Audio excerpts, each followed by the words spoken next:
All right, hello everybody. We're back with another episode of Everyday Hoops. Hope you guys are doing well. Today we got a lot of stuff to talk about. I'm very excited for this episode. We're gonna recap the games that happened yesterday on February 15th, including the 76ers beating the Cavaliers, the new look Lakers, Mikal Bridges, and a whole lot more. We talk about Joe Mazzulla getting a full-time contract with the Boston Celtics, Russell Westbrook's market, and a whole lot more. So let's just get right into it because we got a lot to talk about. We're starting first with the games like we always do. We're starting with the Spurs taking on the Charlotte Hornets, two of the worst teams in the league going at it with each other. And it was actually a pretty entertaining game. It was a 32-32 game after the end of the first quarter, and it went to halftime with a 3-point lead. The Spurs were really hanging in there, like they always do in the first half. And both these teams, I noticed, a lot more younger players in this game. Like a lot of players you usually don't see getting minutes now. That's been happening for the last few games for both these teams. They know they suck, and then they trade away a lot of some of their veteran players, so a lot more of their young guys can get minutes. We go to the third quarter. The Hornets have a really good third quarter, led by LaMelo Ball, of course, but also getting some contribution from Gordon Hayward and Mark Williams. So they go into the fourth quarter with a 7-point lead after LaMelo hits two free throws. And in the fourth quarter, LaMelo Ball takes over, hits a bunch of threes, makes some good finds. Guys like Gordon Hayward, but the Spurs are getting in there. Malachi Branham, Keldon Johnson, Doug McDermott even was hitting some shots that really made this game close. Then a huge part of this game, PJ Washington hits a three-pointer with just under 3 minutes left to kind of seal this game, go up 8. And the Hornets win 120-110. The Hornets outshot the Spurs in this game. The Spurs only shot 38% from the field and 34% from three, while the Hornets shot 45% from the field, 40% from three.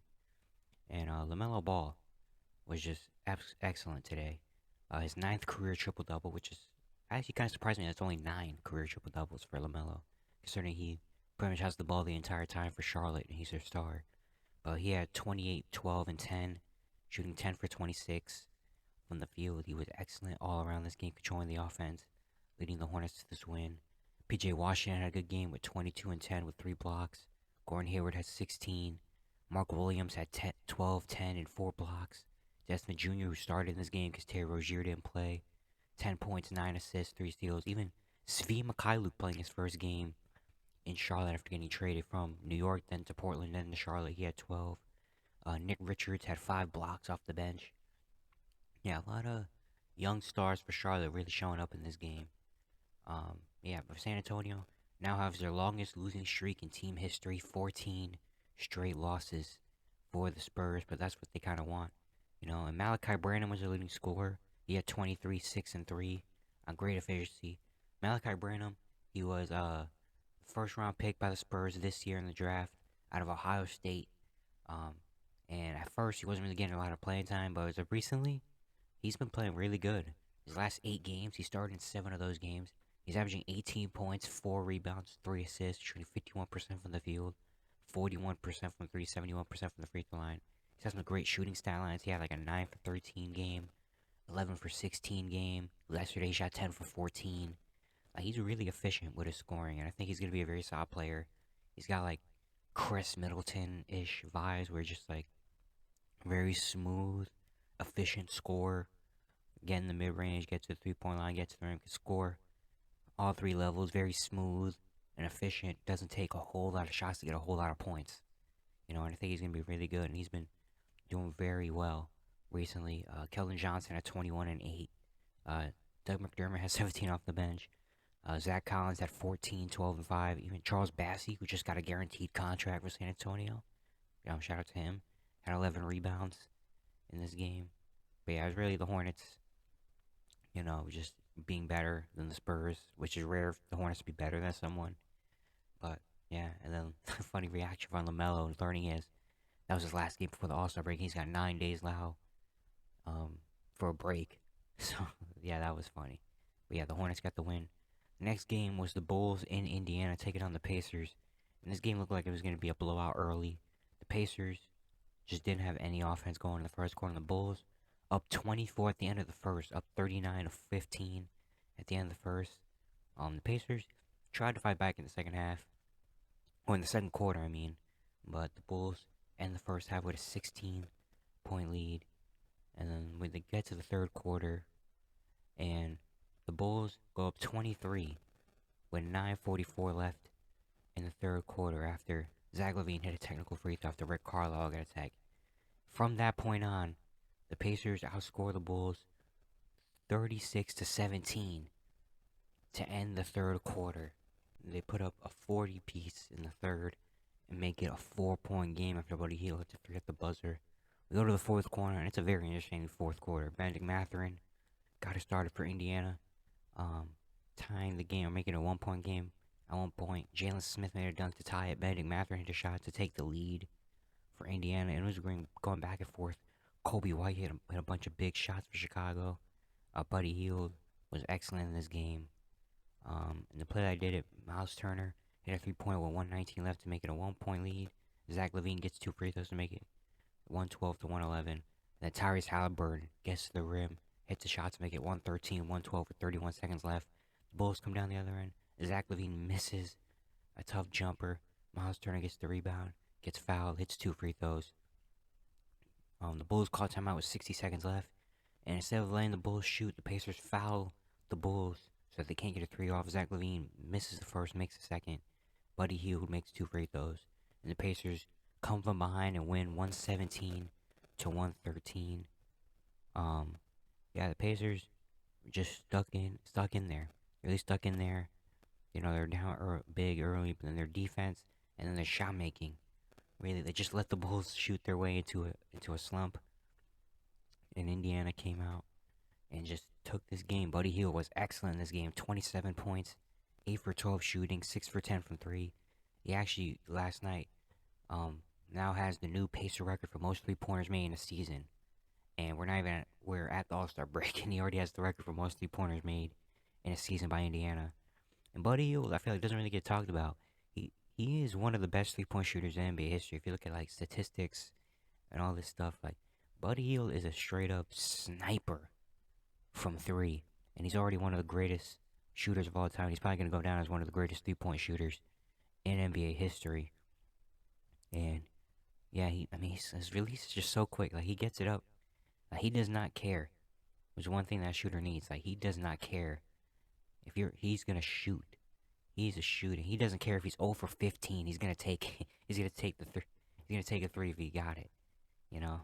He's one of those guys that has a quick memory loss, which you need for a shooter like him. And he's been excellent for Indiana this season. He had an excellent game last night, leading them to a win. Aaron Nesmith had a great game as well, 21-7. He's been playing really good recently. Tyrese Halliburton, 16 and 8 assists. Miles Turner, 17 and 9 rebounds with 3 blocks. Benedict Mathurin and Chris Duarte each had 14 off the bench as well. But yeah, Chicago, just a tough loss. Being up by 20 and looking like cruising through this game, and to lose the way they did, it sucks. The Bulls are they're on a 5-game losing streak now. They're 11th in the East, a game and a half behind the play-in. And the Bulls are just meh. Like, you know, that's the only way I can describe this team. It's just meh. Like, there's no really excitement anymore. Like, you can't really trust them to win games. Their players are very, like, up and yeah. Also, they don't have DeMar DeRozan. DeMar DeRozan's going to be out for a while with I think a thigh injury. But still, this Bulls team is just meh. And for them not to do anything to not make any moves to the deadline is just disgusting. And I hope this team looks really different by next year, because I don't really want to watch this anymore, you know. Zach LaVine had a good game, 35, 11, and 7. Kobe White had 25 off the bench. Good win from Indiana, you know, staying in there, fighting back, and winning. The next game we had was Detroit taking on the Boston Celtics. It looked like it was going to be another Celtic blowout. You know, the Celtics also got Marcus Smart back in this game, which is huge. Jaylen Brown still didn't play, but Marcus Smart, Jason Tatum, and Al Horford all played in this game. Which is weird that they played in this game and not the Bucks game, but whatever. Gotta get the wins when you can get them, you know. It was a good first quarter. Celtics up 5 at the end of the first. In the second quarter, the Celtics their role players like Grant Williams, Malcolm Brogdon, Derek White play really well. They outscore Detroit 35-25. They go into halftime with a 15-point lead. In the third quarter, Jason Tatum takes this game over. Jason Tatum scores 24 points in the third quarter, hits all 6 of his three-pointers. And you would think the Celtics would even blow the lead even more open, but the Detroit Pistons actually outscored Boston in that third, 38-31. There's guys like Isaiah Stewart, Jaden Ivey, Jalen Duran, Bogdanovich was great in that third, and actually made it an 8-point game going into the fourth quarter. Then you go into the fourth quarter, and James Wiseman hits a shot to make it a 6-point game, and that was the closest they got. Because from then on, Malcolm Brogdon was really good in that fourth quarter. It was really the Celtics role players again. Al Horford hit some huge shots. Marcus Smart made some shots. I don't even think Jason Tatum scored. Well, Jason Tatum hit one shot. Jason Tatum hit one shot in the fourth quarter to make it a 21-point game. But from that, it was the Celtics reserves, and they win 127-109 going into the All-Star break with a 42-17 record, the best in the NBA. Jason Tatum finishes with 38, 9, and 7, shooting 15 for 24 from the field. Malcolm Brogdon has an amazing game, 25 and 6 assists off the bench, shooting 10 for 14. And Al Horford and Derek White each had 11. Marcus Smart had 9, 7, and 6 with 6 steals in his first game back. Blake Griffin was great in this game, showing a lot of hustle. He had 9 points. And yeah, the Celtics, big one was hit 21 threes. And when the Celtics hit 20 or more threes, they're 12-0 this season. Which is understandable. I mean, if you hit a lot of threes, you're probably going to win. But yeah, Boston just down. Their role players dominated this game. Jason Tatum showed up when he needed to, and they win. Yeah, Detroit, 15-44, going into the All-Star break. The third worst record in the league, above Houston and San Antonio. They have the worst record in the Eastern Conference. Yeah, that's what Pistons are supposed to be, especially with Kate Cunningham going out. Bojan Bogdanovich had 28. I really love Jaden Ivey. Really think Jaden Ivey's gonna be really good. He had a good game last night, 17, 5, and 4. Isaiah Stewart had 14. James Wiseman in his Detroit debut had 11 and 5. He's gonna have a lot of opportunity to show himself in Detroit. But yeah, while we're here, we might as well talk about it. Earlier this morning, it was broke that the Celtics are making Joe Mazzulla their full-time head coach, rewarding him with a contract extension. We don't know what the contract extension details are now, but just know that Joe Mazzulla is now the Boston Celtics head coach, the 19th in NBA history. He's an interim the first half of the year. He's going to coach the Eastern Conference in the All-Star game, it was going to be wild if he was an interim coach coaching the All-Star game. But the Celtics make the right decision, make him the full-time head coach. Well-deserved. He's been amazing this season, putting this team together. And really, even through the tough times, which tough times for Boston weren't really insane tough times, but still pulling this team together, making the game plan right, making all these role players kind of buy in. And now they're the best team in the NBA and are probably the favorites to win an NBA championship. He's also the youngest coach in the NBA. He's only 34 years old. And yeah, well-deserved contract. And now Ime Udoka is now out of Boston, and now he's free to look elsewhere, to go wherever. He's suspended for this season because of, well, you guys know why. But now he's going to be moving on to his next team after 1 year and one finals appearance. He's out of Boston. Which sucks, but, I mean, he did do what he did. And now he's probably going to go to, I would like him to go to maybe trying to think of teams he can go to, maybe to make the team better. Maybe he can go to, a team like the Hawks that already have a good team in place, just maybe needing a little extra boost. Or maybe he goes to a younger team. Maybe he goes to a team like Charlotte or maybe like Houston and try to rebuild their team up, you know? But wherever he goes, I think he's going to do pretty good. He did a really good job last year with Boston. He's been coached as a head coach ever since, even before Boston, when he was in Brooklyn and he was his assistant. He was really coveted. He comes from the Greg Popovich tree. So he knows some stuff. And yeah, we're waiting to see where he goes next year. And yeah, Joe Mazzulla really deserves it. He's been excellent this season. Next game we had Miami in Brooklyn taking on the Nets. This was a very entertaining game as well. The Nets were up by one at the end of the first. The Nets, love watching this Nets team without any superstars. Really, just a bunch of dudes going out there and hooping. Um, and they play gritty. They play tough, and that's what they do against one of the gritty and tough team in the league, the Miami Heat. So it's a 1 point game going into the second quarter. The Heat have a really good finish to the second quarter. Um, the last like 6 or 5, 6 minutes, Jimmy Butler, Duncan Robinson was playing this game. Even like Gabe Vincent, Bam, really played really well to end the first half of going to halftime with a 4 point lead. The Nets have a really good third quarter though. The Nets, Cam Thomas, Cam Johnson, both hitting tough shots. Nick Claxton getting in on as well. And the Nets go into the fourth quarter with a 3 point lead. Fourth quarter starts out really well. Bam hits a couple shots to give Miami the lead. Spencer Dinwiddie, Cam Johnson hit some shots. And then Duncan Robinson hits a 3 pointer with 8:05 left to make it a 1 point game. And then with 7:21 left, Mikal Bridges decides to take over. Mikal Bridges scores 15 straight points in the fourth quarter for the Brooklyn Nets to give them a 9 point lead. He was on fire this entire game. He was excellent in this game. He scores 15 straight, give him a 9 point lead. And then Cam Johnson, Spencer Dinwiddie hit threes, and Royce O'Neal hits a three to end the game. And the Nets win 116-105, a big win over Miami going into an All-Star break. Mikal Bridges finishes with 45 points, a career high, 8 rebounds, 5 assists, 2 steals, 2 blocks.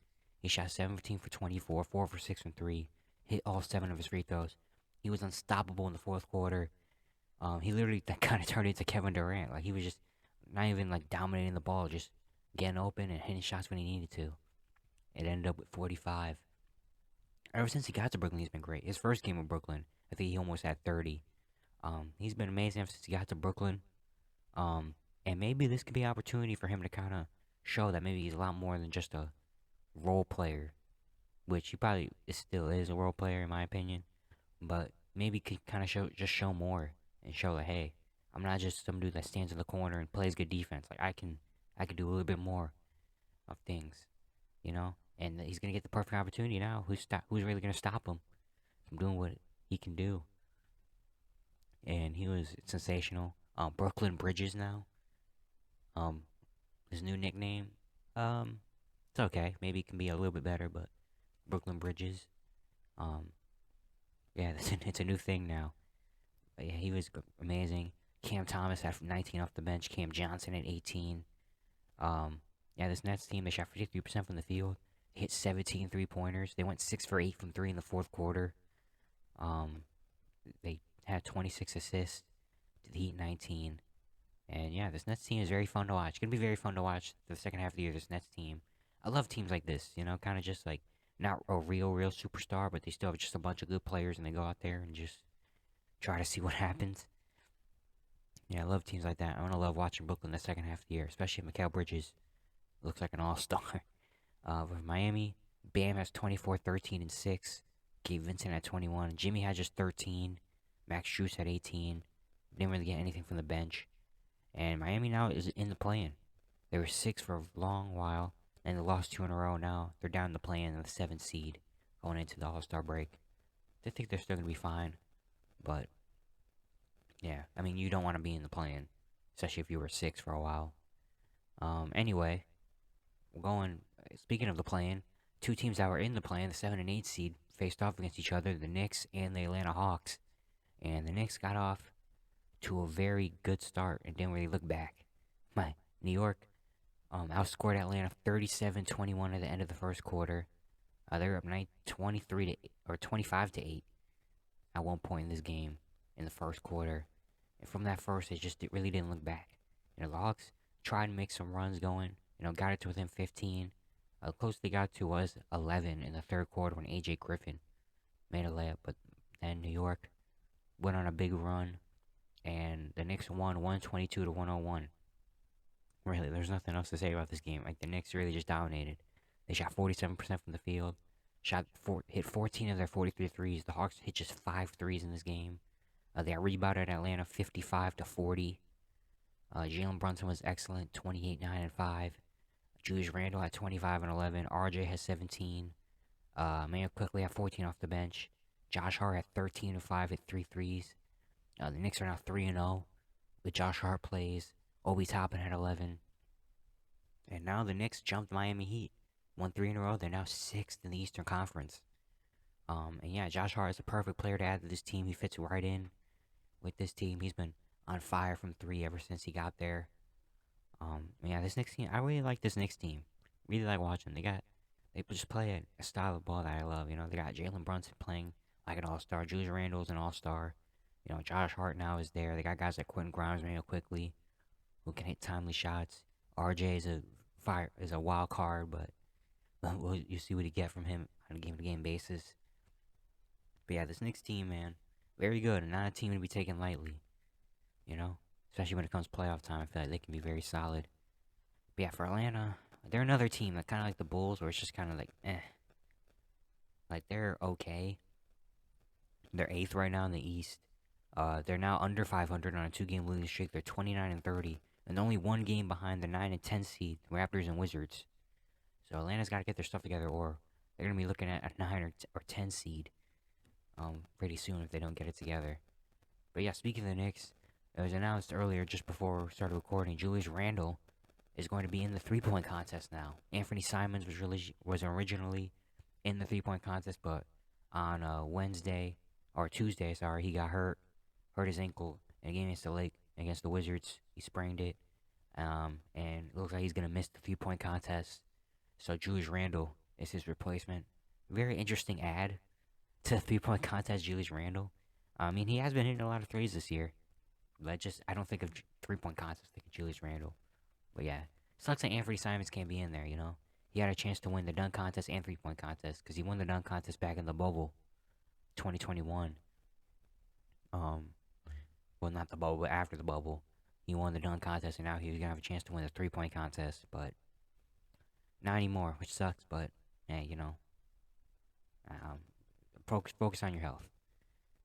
The next game we had was the ESPN game, Cavs and 76ers, the 3 and 4 seed in the East. It looked like it was gonna be a great clash, big test for Cleveland.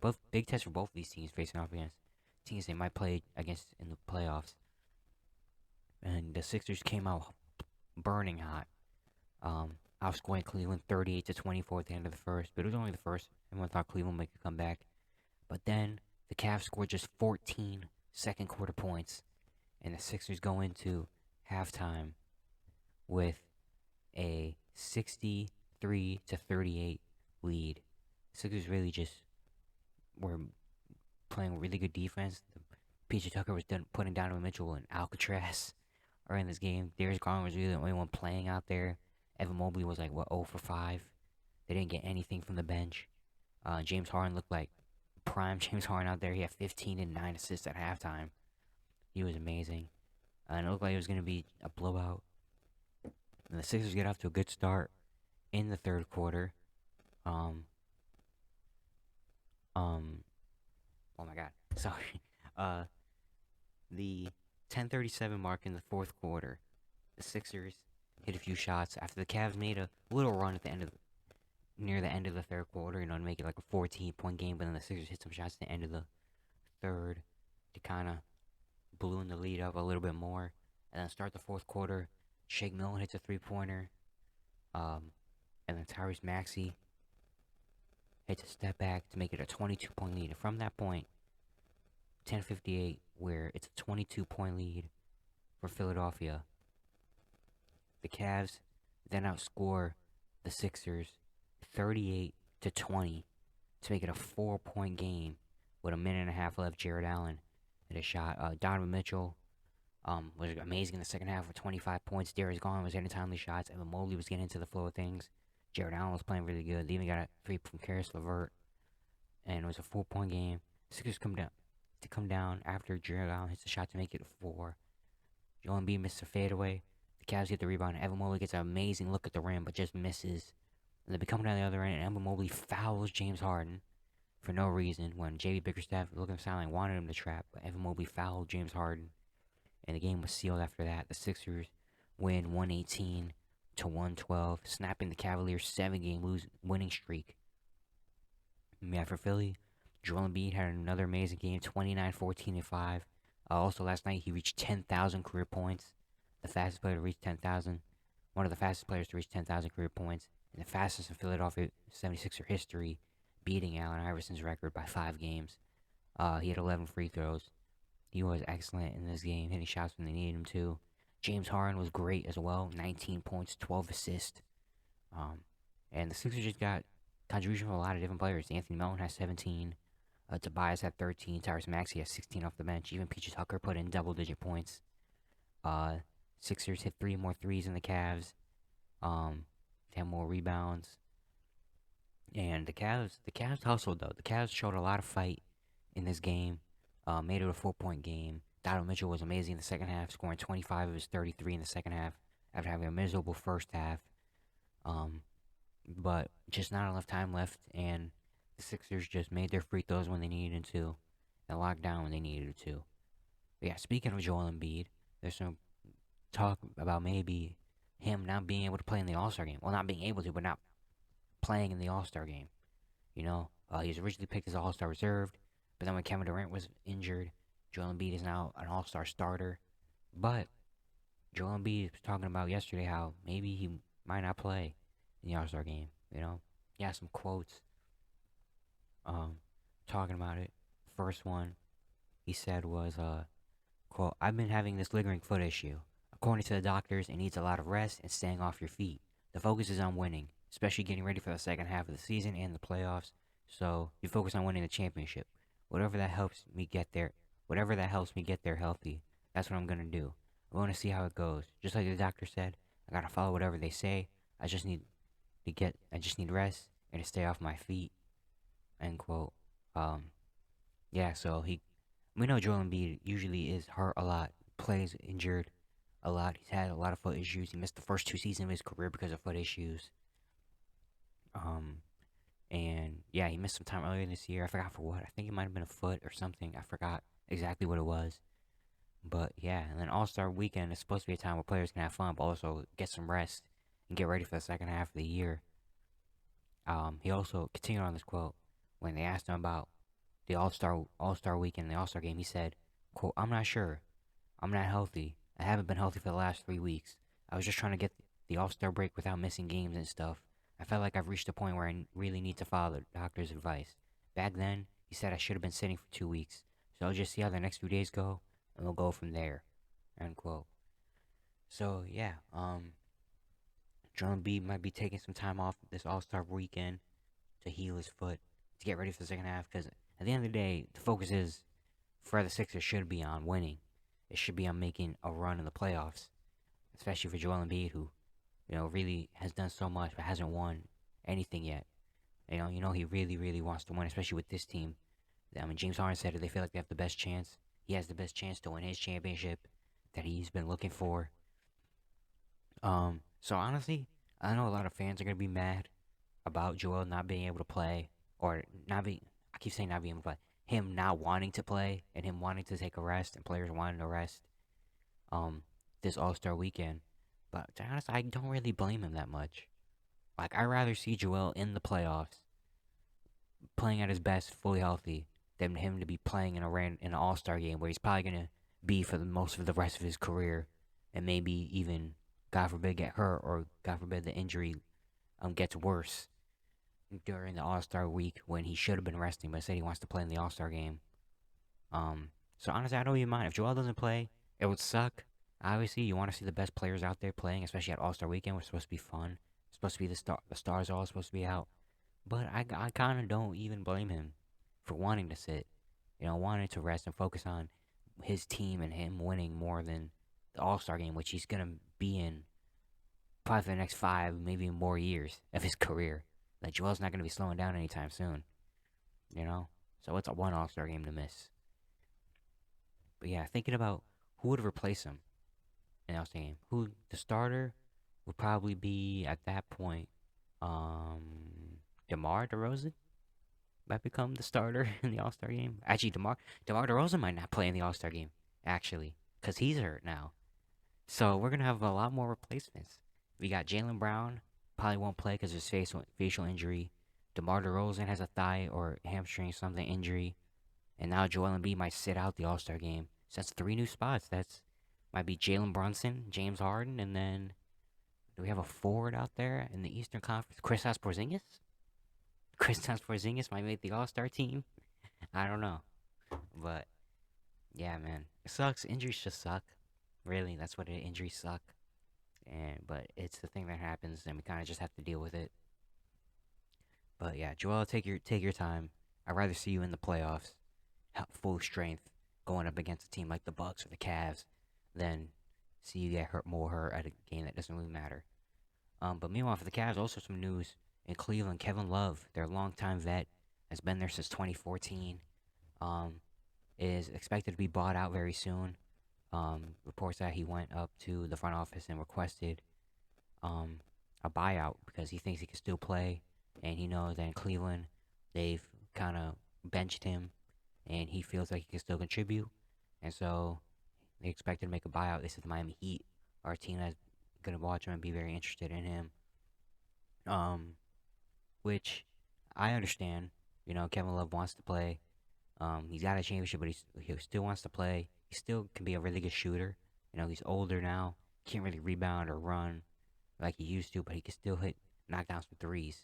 Which honestly, I'm surprised Cleveland doesn't play him because I think we kind of really need some 3-point shooting on our team. But yeah, as a Cavs fan, which I don't know if I've ever said this before on a podcast, but I'm a Cleveland Cavalier fan since 2013. Been a Cavs fan. It's gonna be really tough for him to go because really he's such an important part. He's our last dude from the championship team. You know, he's been here so long, has some ups and downs here. He's loved it here. We gave him a max contract. He's just he's been such a big part of this Cavalier franchise and this team as of recently. So it's gonna be tough to see him go. But I understand it, man. Kevin, you've done all you could for Cleveland. And if this is the end, which it probably is, thank you for everything you've done. Thank you for helping us win a chip, and thank you for being here and not requesting a trade like everyone else would have done when LeBron left. He stayed throughout everything, and now he's gonna go up to another team and hopefully get another ring. I would love to see him get another ring. Miami would be a solid spot. Any team that needs some 3-point shooting, they can go to and be good. But yeah. All right, next game we got the Jazz taking on the Memphis Grizzlies. The Grizzlies got off to a great start in the first quarter, leading 38-24 at the end of the first. Desmond Bain was on fire to start this game. Jaren Jackson was playing really well. Brandon Clark, dunking all over the place. And their defense is really stepping up, including, of course, Jaren Jackson Jr. So they had a good start in the first quarter. Went to the first half with a oh my god, 15-point lead. And then going to the third quarter, Grizzlies get off to a good start. In the third, up by 21, but the Jazz slowly fight back. Kelly Olynyk, Jordan Clarkson, Ochai Agbaji, and some of the role players actually kind of make this a game at the end of the third. It's an 8-point game after Juan Toscano Anderson hits a shot to end the third. Going to the fourth quarter, and the Jazz keep cutting the lead down. THT, Kelly Olynyk hit some 3-pointers, and all of a sudden, it was a 3-point game with 6.5 minutes left after Jordan Clarkson hit a 3. The Grizzlies hit some more shots, make it 11. Then the Jazz just keep fighting back. You know, Ochai Agbaji with a nice dunk. He's been making some great plays in this game. He made a nice pass to Walker Kessler for an and one. Nice bounce pass. Ochai Agbaji doing his dunks, make it a 1-point game. John Morant comes down the other end, hits a floater. But then Jordan Clarkson comes down and misses a shot. John Morant gets fouled, hits 1 of 2 to make it a 4-point game. THT races down the other end and gets fouled and makes 1 of his 2 free throws. It's a 3-point game. John Morant misses a shot with 24 seconds left. The Jazz come down the other end with a chance to tie, and THT goes to the rim, sees Jordan Clarkson in the corner, and tries to fire it over to Jordan Clarkson, but makes an errant pass, and it goes out of bounds. Then Desmond Bain hits 2 free throws, and the Grizzlies win 117 and 111 over Utah. Tough loss for Utah, as Utah was making a great move, and you know, Jazz fight hard. But the Grizzlies end up taking the game. Jaren Jackson Jr. has an amazing game: 26 points, 9 rebounds, 5 steals, 4 blocks. He hit 4 threes. He's the first player with that kind of sideline since James Harden did it in 2019, which is interesting. James Harden with 4 blocks, but whatever. But yeah, Jaren Jackson was all over the place in this game. It actually was interesting because it came out a few days ago. Tweeted that the NBA, um, the Defense Player of the Year ladder, Jaren Jackson was actually second behind Brook Lopez, which was interesting because I thought Jaren Jackson was kind of like maybe almost unanimously Defense Player of the Year right now. And he showed it last night. You probably saw that. Showed it last night. 5 steals, 4 blocks. Desmond Bain was really good too. 24 points, shooting 9 for 20 from the field. Only made 2 threes, but he was making shots outside of 3-point range a lot, which is a great development for him. Ja had 28 and 9 in this game as well. Big thing was turnovers. Look at the turnover battle. The Grizzlies had just 4 turnovers in this game, and the Jazz had 23. 23 turnovers for Utah to 4 from Memphis.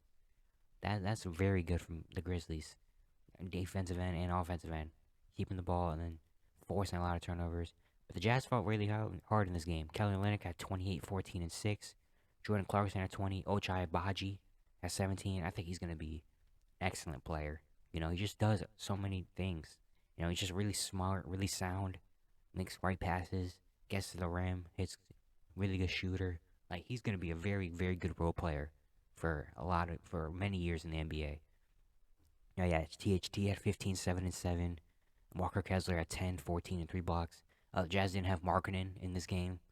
Also, Colin Sexton only played 4 minutes before leaving. So, yeah, good fight from the Jazz, but the Grizzlies get a much needed win to end their first half of the season. The next game we had Rockets and Thunder. We could just kind of go through this game quick. The Thunder outscore Houston 38-21 at the end of the first. They go into halftime with a 22-point lead, and then the third quarter they score 40 points and blow the game open, and they win by 37. That's what happened. They win 133-96. Yeah, Thunder Shea didn't even play the fourth quarter. He played 29 minutes and had 29 points with 2 blocks, shooting 50% from the field. Lou Dort had 15. Jalen Williams had 13 and a nasty poster on Alperen Şengün. Josh Giddey had 13 to 6 assists. And then the other Jalen Williams had 16 rebounds in this game. Dario Saric made his Thunder debut and had 12 points. Thunder just did everything better than Houston. They shot 48% from the field. The Rockets 34%. They had 10 turnovers, forced 17. They had rebounded Houston. Just were better. And the Thunder now are 10th in the West. They're in the play-in, and they're only one game under 500, 28 and 29. The Oklahoma City Thunder. They've been a fun team to watch. They've been a very surprisingly competitive team, and have a real actual chance of making the play-in, which would be very fun to watch. The Thunder in a 1-game elimination, because all these dudes are like 19, so they kind of are used to that in college and stuff. But yeah, Thunder are an amazing team to watch. They're 1 game under 500, and they could finish as a 500 team potentially. Maybe not. I don't know, but you never know. You know. And then the Rockets, we're the Rockets. You know, they're the worst team in the league. Yeah. All right. Anyway, we can move on to the Mavericks and the Nuggets. The Mavericks, Kyrie Irving did not play in this game. His first game missed as a Maverick with a back injury. Tim Hardaway Jr. also didn't play in this game. And Luka played, though. And Luka got off to a great start at 17 first quarter points. And it was a 1-point game at the end of the first. And the second quarter happens. Luka comes off the court. And the Nuggets take their strike. They win the second quarter 35-19. It was really their reserves. Ish Smith, Jeff Green, Christian Brown, and then Michael Porter Jr. as well. And the Nuggets go into halftime with a 17-point lead. They have a really good third quarter as well. Guys like Michael Porter Jr., KCP, Jeff Green. Nikola Jokic wasn't even like scoring a lot in this game. He was just finding everyone else making plays. And the Nuggets have a great third quarter, going to the fourth with an 18-point lead. The Mavericks do make it kind of a game, though. Christian Wood hit some threes and kind of brought this team back to within 10 at the least. But then the Nuggets, Jeff Green with a nice dunk. With a few nice dunks. MPJ hits a 3, Bruce Brown hits a shot. And the Nuggets win 118-109, going into the All-Star break with the best record in the Western Conference. They played an all-around amazing game. They shot 57% from the field. Had 9 more assists. Then Dallas had 12 more rebounds as well. Michael Porter Jr. had 22 points and 50% shooting. Jeff Green had 24 points off the bench, an amazing game for him, for Uncle Jeff. Nikola Jokic had another triple-double, 14, 13, and 10. And actually was an interesting stat that came out, that the Denver Nuggets have won 25 straight games when Nikola Jokic has a triple-double. In his last 25 triple-doubles, the Nuggets are 25-0. They've won 25 straight games, which is the longest in NBA history, passing Magic Johnson's record of 24 straight games, where the Lakers won when he had a triple-double. Just insane. Shows how much he means to this team. And earlier it came out that the MVP polls, from the media, MVP polls, Nikola Jokic is number one right now.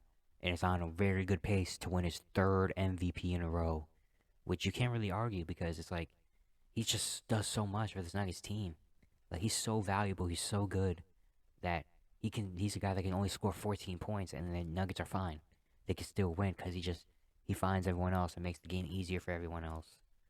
And yeah, this whole Nuggets team really ate in this game, especially without Jamal and Eric Gordon again. I think for the third consecutive game, both of them didn't play, but it didn't really matter because they won this game. But yeah, for Dallas, they just didn't have enough offensive firepower. Without Kyrie there, without Tim Hardaway Jr., who can get hot. It was really the Luka Doncic show. Luka had 37, 4, 9 assists with 4 blocks, 4 steals. His 37th game with 30 or more points this season. Christian Wood had 17. Even McKinley Wright and AJ Lawson both had double figures.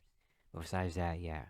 Like, Reggie Bullock had made 1 3. Josh Green hit 2 shots. Frank Ntilikina had 4 points. Yeah. Mavericks just didn't have an offensive firepower. Now the Mavericks are on a 3-game losing streak, and they're down to 7th. They were just 4th last week, and now they fall to 7th in the play-in in the Western Conference. And yeah, they really need to get things together quick, and they can't afford Kyrie to be missing games, because if they keep playing like this, they will be down. They'll be down the play-in, or maybe even out of the play-in, which I doubt, but still, you never know. But yeah, Mavericks got to right the ship, and they can't afford Kyrie to miss games. And now the final game of the night, ESPN, Pelicans, Lakers. The Lakers finally get their first game with their full new look team. LeBron comes back from missing a few games with a foot injury. Mo Bamba plays his first game as a Laker after being suspended. And the Lakers get off to an amazing start. They're up 17-4 in the first quarter. They go up 38-25 at the end of the first. Just getting off to a hot start, hitting all their shots. D'Lo, AD, LeBron, even Malik Beasley was hitting some shots. The Lakers also had a new starting lineup in this game. The starting lineup was Russell, Beasley, LeBron, AD, Jared Vanderbilt in there. So Dennis Schroeder and Rui Hachimura both go to the bench. So the Lakers get off. They end the first 38-25.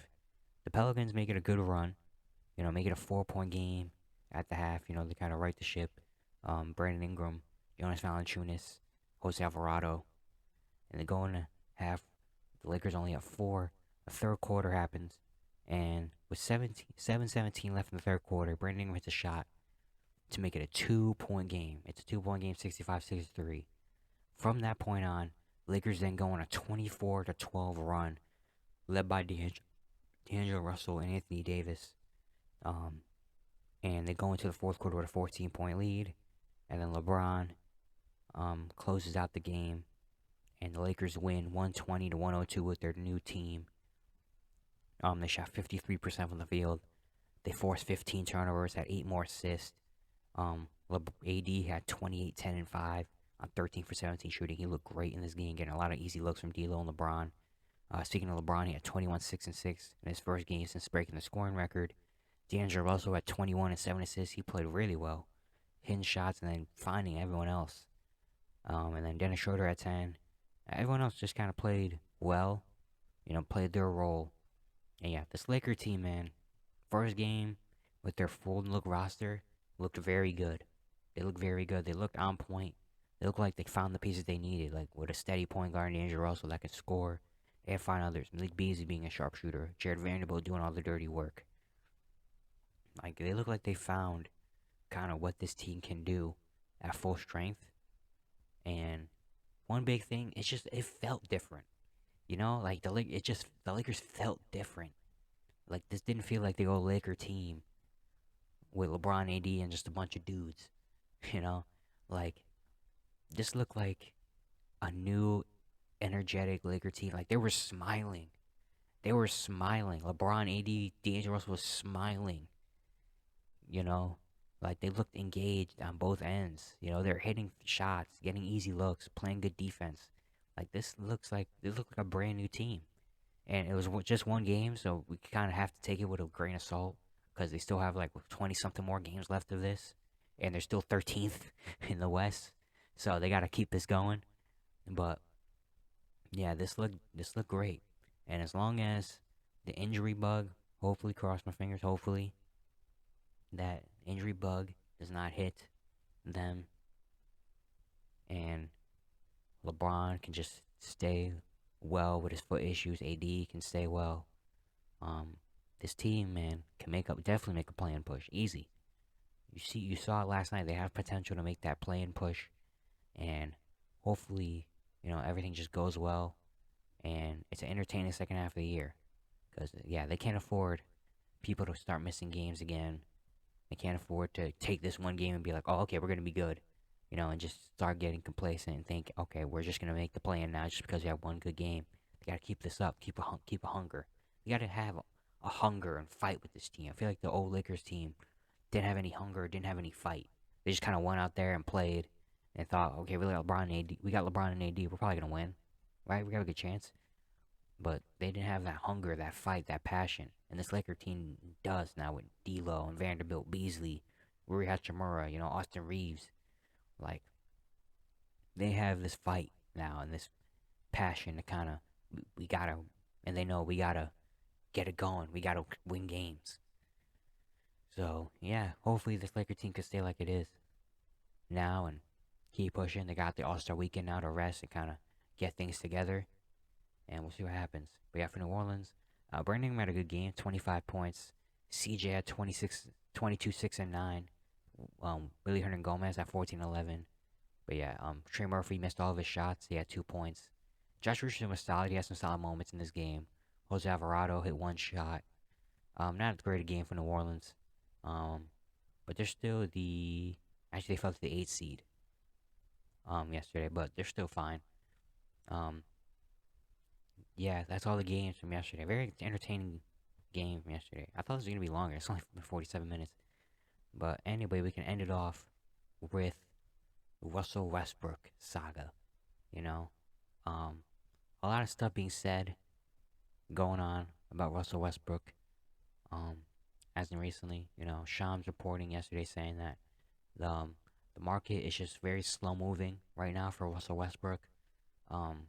Teams are doing a lot of research. Teams like Miami are doing a lot of research and being very cautious before, just going out and trying to get Russell Westbrook. They're kind of just playing doing their homework, seeing how he fits, and kind of just taking this process slow. Even Sham saying there's not a spot yet for Westbrook. But then Woj comes out and says the Jazz are letting Russell Westbrook speak to teams. The teams are the Bulls, the Clippers, the Heat, and the Wizards ahead of the buyout, if he does get a buyout, because the Jazz are kind of letting Russell Westbrook do his own thing and be like, hey, if you want to stay, we'll take you on here. But if you want to get bought out, we understand we can do that quick. And you can go talk to other teams and see what they want and see if you want to go with them. But if not, you can just stay here. We're not trying to rush into anything. We're cool. We're fine. We're just playing and see how it goes. But yeah, and even Shams did report just under an hour ago saying the Clippers have begun conversations now with Russell Westbrook. And so yeah, personally, I think the team that I want to see Russell Westbrook go to the most, I want to see him go to the Clippers, just because I think that'll be the funnest like storyline and like news, and I can see him with the Clippers. Like, I just think the Clippers is good. Miami as well. I keep picturing him in a Miami jersey, and I feel like he could fit the Miami culture as well. But I feel like the best fit would be the Clippers. Because Miami, doesn't have a lot of shooting already to begin with, and Westbrook doesn't really provide more of that. So yeah, the Miami got to be tough, gritty defense, and Westbrook defense is okay, but I feel like the Clippers would probably be the best fit for him. You got the connection with Paul George already, and Paul George already saying we want want him to come to LA. We don't have a real point. We don't have a real point guard type of stuff. And then you got the rivalry with the Lakers. That would be funny. Him getting traded from the Lakers and then being like, you know what? F the Lakers. I'm going to the Clippers to make them mad and being in a better spot than them. And then I just think the fit would be better. He fits more with what the Clippers kind of need, and the Clippers kind of need more of a spark on offense. But then again, now that I'm thinking about it, I keep forgetting the Clippers made some moves at the deadline to get that spark on offense, to get Bones, to get Eric Gordon.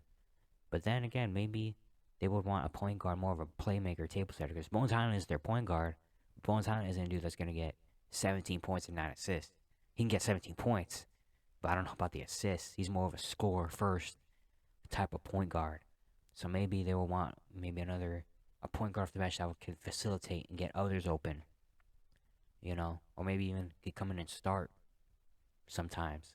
Especially with, all the Clippers injuries and stuff with Kawhi, PG missing some time. Westbrook get a lot of opportunity there. I just think the Clippers probably makes the most sense fit-wise. And storyline-wise would be the funnest. Would be the LA Clippers. But the Heat also are not a bad option either. I think he definitely could go to Miami and kind of fit their culture. Him with Jimmy and Bam. And I think Miami also need a spark plug offensively too. Miami's not a team that's going to put up 120, 130 points and beat you. They're a team that are going to, they're going to score like maybe 199, but they're only going to give up 94. And we're going to grind this team out, grind you out. We're going to force you to take tough shots. We're going to force turnovers. And we're going to hit shots when we absolutely need to. And that's how we're going to win games. And so, I think Westbrook can kind of fit there as more of a, we're struggling on offense. Go Russ. Go out there and just do something and give us some energy. And I think he can do that for them. I think he could fit in with them. And then you got the coaching of Eric Spoelstra. I think can maybe unlock him a little bit defensively as well. Because Miami, if you're not playing defense, you're not going to get a lot of minutes. So I think Westbrook can fit there. The Bulls, I don't want to see him in Chicago. Really, I don't. Like, it'll be fun, but, like, it wouldn't make a lot of sense for him. Especially, oh my god, the spacing with Russell Westbrook and DeMar. And they're already one of the worst three-point shooting teams. Just adding Russ. I don't want to see him in Chicago. Honestly, I don't want to see him in Chicago. The Wizards, no. I want to see him more on a playoff team. The Wizards, I mean, I guess maybe he can give him a spark plug as well. And they don't really have a point guard on their team. So I guess maybe put their thought lineup. You got Westbrook, Beal. Who's their starting three? Corey Kispert. So starting up would be Westbrook, Beal, Kispert, Kuzma, Porzingis. That's not bad. Because I think Westbrook starts when he gets to Washington. I don't think he comes off the bench, right? I think you put Monte Morris on the bench. You put Russell Westbrook in there. That would, honestly, now that I think about it, wouldn't be as bad. But Washington, it's just Washington kind of is just average. And I would like to see Russell Westbrook on a playoff team where I can actually contribute to something. But I mean, I guess Washington, if the Clippers and Heat don't want him, Washington, sure, I guess, why not? Go back there and play well. But yeah, but don't go to Chicago. I don't want to see him in Chicago. I really don't want to see him in Chicago, honestly. That'd be very weird for him. But yeah, that's the Russell Westbrook market. Yeah. Well, that's it for today's episode of Everyday Hoops. Hope you guys enjoyed, and see you guys tomorrow.